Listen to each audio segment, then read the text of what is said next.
లూకా సువార్త 23వ అధ్యాయము 34వ వచనము. సిలువపై పలికినటువంటి ఆ మాట, తండ్రి వీరేమి చేయుచున్నారో వీరెరుగరు గనుక వీరిని క్షమించుమని చెప్పెను. దేవుడు సిలువలో ఆ యొక్క ఘోరమైనటువంటి ఆ శిక్షను అనుభవిస్తూ రక్తసిక్తమైనటువంటి శరీరంతో సొమ్మసిల్లి మూతలు పడుతున్నటువంటి కన్నులతో తన వైపు కాక చుట్టూనున్న వారిని కలయి చూస్తూ, అంత మాత్రమే కాదు, అప్పటి వరకు తనతో ఉన్నటువంటి, తనతో నడిచినటువంటి తన శిష్యులు పారిపోయారు, వారిని గురించి, అలాగే మరి వారిని తలంచుకుంటూ ఎవరు తనకు సహాయపడలేదు ఆ విషయంలో, ఆ సిలువనెక్కే విషయంలో. మరి అన్యాయపు తీర్పు తీర్చబడి తను ఆ సిలువను ఎక్కవలసిన పరిస్థితి ఏర్పడింది. అయితే అంతటి స్థితిలో కూడా ఆ యొక్క బాధను అనుభవిస్తూ కూడా తనలో ఉన్నటువంటి తన హృదయ వేదన ఏంటంటే, వీరు ఏమి చేయుచున్నారో వీరు ఎరుగరు. అంటే వారు ఏమి చేస్తున్నారో వారు ఎరుగరా? వారు ఎరుగురు, అందరూ ఎరుగుదురు. ఏమిటి? ఆయనతో ఉన్న ప్రజలందరూ ఎరిగిన వారే. ఎవరెవరు ఉన్నారు అక్కడ? వీరు అంటే, ఆ వీరు అంటే అక్కడ చూసినట్లయితే యెరూషలేము కుమార్తెలు. మనము లూకా సువార్త 23వ అధ్యాయము 28వ వచనం చూసినట్లయితే అక్కడ ఎవరెవరు ఉన్నారో అక్కడ విశదపరుస్తూ ఉంటారు. యెరూషలేము కుమార్తెలారా,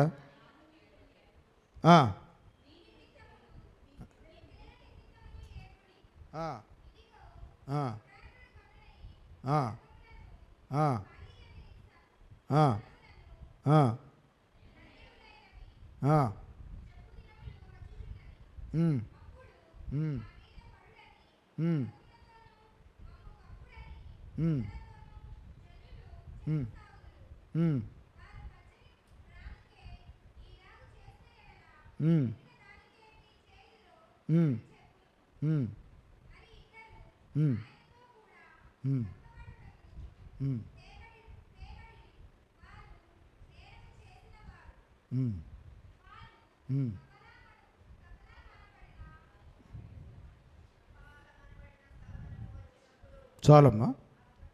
అక్కడ యెరూషలేము కుమార్తెలు, ఆ యెరూషలేము కుమార్తెల్లో పిల్లతల్లులు ఉన్నారు, గొడ్రాళ్ళు ఉన్నారు.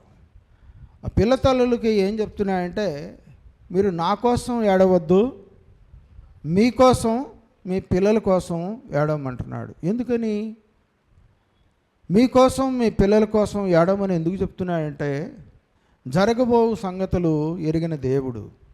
ఆ యెరూషలేము ఒకానొక దినాన కూల్చివేయబడే సమయం ఆసన్నమవుతున్నది. ఆ యెరూషలేములో రక్తము ఏరులై పారే సమయము రాబోతూ ఉన్నది. ఆ సమయానికి తమ పిల్లలు యేసు ప్రభువును గుర్తెరిగి ఆయన ఆజ్ఞలు అనుసరించి నడిచినట్లయితే వారు తప్పించబడతారు, లేని ఎడల వారు కూడా ఆ రక్తపాతానికి గురవుతారనేటువంటి వేదన ఆయనలో ఉన్నది. అంత మాత్రమే కాదు, అందుకే అంటున్నాడు, గొడ్రాలైన వారు ధన్యులు అంటున్నాడు. పిల్లలు లేకపోవటం వల్ల మీకు ఆ దుఃఖము ఉండదు అన్నట్లుగా చెప్తున్నాడు. అంత మాత్రమే కూడా కాకుండా ఆయనతో కూడా సిలువ వేయబడటానికి ఇద్దరు దొంగల్ని తీసుకొని వచ్చి తన కుడివైపు ఎడం వైపు ఆ సిలువ పైన తనతో పాటుగా అక్కడ నిలవబెట్టారు. వారిని ఉద్దేశించి మరలా అక్కడ చేరి వచ్చిన ప్రజలు అనేక మంది ఉన్నారు. ఆ చేరి వచ్చిన ప్రజల్లో ఎవరెవరంటే అధికారులు ఉన్నారు, సైనికులు ఉన్నారు.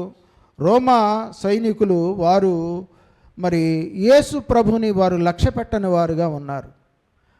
ఆయనను మరి వారితో పాటు శతాధిపతి అనే ఆయన ఒక ఆయన ఉన్నాడు. వీరంతా సైనికులు ఉన్నారు. అంత మాత్రమే కాదు, వెంబడించి వచ్చిన స్త్రీలు ఉన్నారు. ఆయన్ను ప్రేమించి ఆయన వెంబడించి వచ్చిన స్త్రీలు ఉన్నారు. దూరం నుండి వారు కూడా చూస్తూ ఉన్నారంట. వీరంతా మరి అప్పటి వరకు జరిగిన ఆ అన్యాయాన్ని గురించి ఏమాత్రము ఒక్క మాట కూడా పలకలేని నిస్సహాయ స్థితిలో వారు ఉన్నారు. అంత మాత్రమే కాదు, ఈ తీర్పు చాలా అన్యాయమైనది అని యేసును గూర్చి నిజమైన సాక్ష్యం వాళ్ళు పలకలేకపోయారు. ఆ బాధ ఆయనలో ఉంది. వారికి తెలుసు కదా, ఏ పాపమో ఎరగని ఆయనని మరి అన్యాయపు తీర్పు తీర్చి ఆ శిలువకు అప్పగించు అని అక్కడున్న అధికారులు అంటే ఎవరు? ప్రధాన యాజకులు, మతాధికారులు, పరిసయ్యులు, సద్దూకయ్యులు, ధర్మశాస్త్రోపదేశకులు వీరంతా ఉన్నారు. వీరందరూ కావాలని ఆయనపై నేరం మోపి చేయని నేరానికి ఆ శిక్షను ఆయనకు విధించేటట్లుగా ఆ రోమా మరి పిలాతుకు నా తండ్రి ఫిర్యాదు చేసి వారు ఆ తండ్రిని అప్పగించారు. ఈ సంగతి అందరికీ తెలుసు.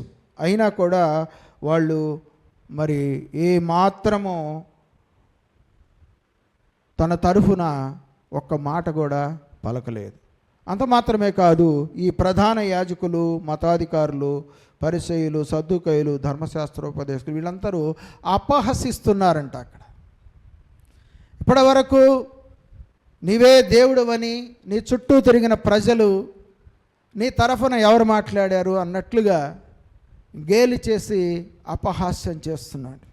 ఇప్పుడు ఆ శిలువ నుంచి నువ్వు దిగిరా, నిన్ను నీవు రక్షించుకో, మమ్ములను రక్షించు అన్నట్లుగా ఒక పక్కన దొంగ కూడా అక్కడ మాట్లాడుతూ ఉన్నాడు. వీటన్నిటిని ఉద్దేశించి ఆయన ఏమంటున్నాడంటే, అంత మాత్రమే కాదు, భయంతో అక్కడి నుంచి పారిపోయిన శిష్యులందరినీ గురించి కూడా తను ఆలోచిస్తూ ఈ మాటను పలికాడు. ఇంకా మరి ఈ యొక్క శిలువకు అప్పగించటానికి హేతువైనటువంటి ఇస్కరియోతు యూద తను మరి పాపము చేశానని గుర్తెరిగాడు, కానీ పశ్చాత్తాపడి వచ్చి దీనికి కారణం నేనే అని చెప్పి ఒక్క మాట పలకలేకపోయాడు. చివరికి పశ్చాత్తాపడకుండా తను చేసిన పని తనకు గుర్తు వచ్చి తనకై తనే శిక్షను విధించుకొని ఉరిపెట్టుకొని చనిపోవటానికి వెళ్ళిపోతున్నాడు.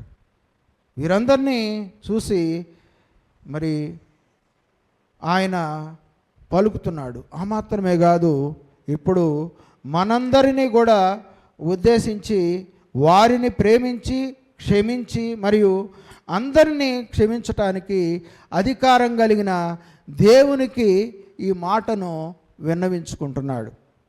తండ్రికి విజ్ఞాపన చేస్తూ పలికాడు ఈ మాట.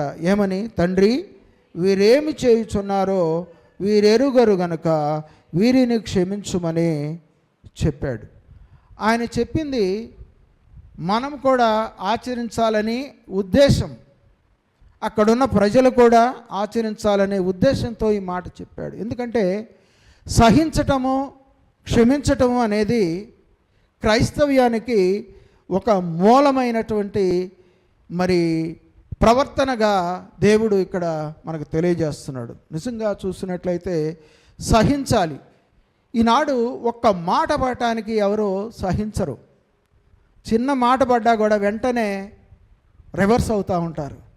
అలాంటి స్థితిలో మనుషుల స్వభావం ఉంటుంది. కాబట్టి ఆయన స్వభావాన్ని మనం కూడా కలిగి జీవించాలనే ఉద్దేశంతో ఈ మాట చెప్పాడు. ఆ శిలువలో ఆయన అవమానాన్ని వీటన్నిటినీ సహించి భరించి మరి ఆ శిక్షను అనుభవిస్తూ కూడా మరి ఆయన మన కోసం పలికిన మాటలు, ఈ మాటలు సహించమని క్షమించమని మనకి ఆయన తెలియజేస్తున్నాడు. ఎందుకంటే ఆయన అందరి హృదయము ఎరిగినవాడు, తండ్రి సంకల్పము ఎరిగినవాడు. అందరి హృదయం ఎరిగినవాడు, తండ్రి సంకల్పము కూడా ఎరిగినవాడు. తండ్రి సంకల్పం ఏమిటి? వీరి పాపముల నిమిత్తము మరి రక్తము గార్చి రక్తము చిందించి వారి పాపములను తనపై వేసుకుని ఆ శిక్షను అనుభవించి ఆ పాపము నుండి వారిని విమోచించాలనే ఉద్దేశం చొప్పునే మరి కుమారుని ఈ లోకానికి మరి దేవుడు పంపించాడు. ఆ ఉద్దేశం, ఆ సంకల్పము మరి అక్కడ ఉన్న వారంతా ఇప్పటికి వారు ఏం చేశారో, ఇప్పుడు ఏం చేస్తున్నారో, రాబోయే దినాల్లో ఏం చేయబోతున్నారో ఇవన్నీ ఎరిగిన దేవుడు. రాబోయే సంగతులను, ప్రస్తుతం ఉన్న వారి హృదయాల్లో ఉన్న ఆలోచనలు, వీటన్నిటినీ ఎరిగిన దేవుడు ఆయన నిన్ను నన్ను కూడా అందరినీ ఎరిగిన దేవుడు ఆయన రెండవ రాకడకు తగిన సిద్ధపాటు మీరు నేను అందరము కలిగి ఉండాలనే ఉద్దేశంతోనే ఈ మాటలు పలికాడు. ఎందుకంటే అంత్యదినాల్లో మనం ఉన్నాము. ఆయన రాకడ అతి సమీపంగా ఉన్నది. ఆ దానిని గుర్తెరిగిన మనము కూడా యేసు యొక్క గుణలక్షణాలని మనము కలిగి ఆయన ఎలాగూ సహించాడో, ఆయన ఎలాగూ క్షమించాడో అలాగున మనల్ని, మన తోటి వారిని మనను క్షమించేవారుగా ఉండాలి. వారి మీద ఫిర్యాదు చేసేవాళ్ళంగా మనం ఉండకూడదు. వారి కొరకు విజ్ఞాపన చేసేవారముగా తండ్రి ఎదుట మనం ఉండాలని కోరుకుంటున్నాడు.